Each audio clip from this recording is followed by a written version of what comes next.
Hey, what's going on, everybody? This is Tyrone back with Tech Life. Here I have a great article for you guys from the Mobile Report. I'll leave a link to it in the description so you guys can check it out. For those of you who saw my early scoop on the AT&T Internet Air situation, this should be no surprise to you. In that video, I stated very clearly this is going to be a staggered national launch. They're going to launch city after city after city as they see fit. They're going to look at demand. They're going to look at supply.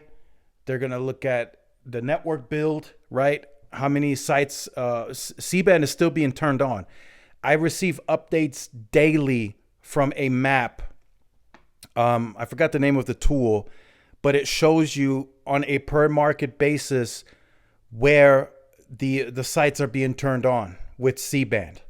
And it's gradually scaling daily. So that has to be taken into consideration too. You know, what percentage of sites have to have the C-band launched and DoD for a market to be considered eligible for home internet air.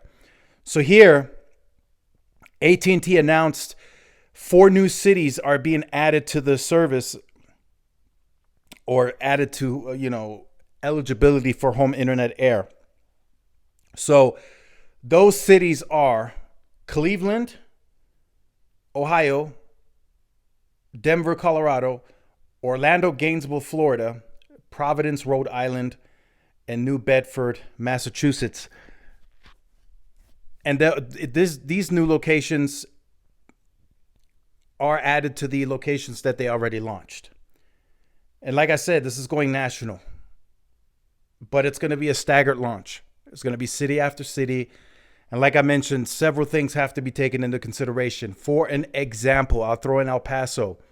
Not yet a market that is eligible for home internet air, but it will be. Why isn't it yet? There's not enough C-band and DoD turned on. It's on the sites. It's on many sites, but for whatever reason, the engineering team is slowly, gradually turning on the sites. Right, I received the map update. There was X amounts turned on.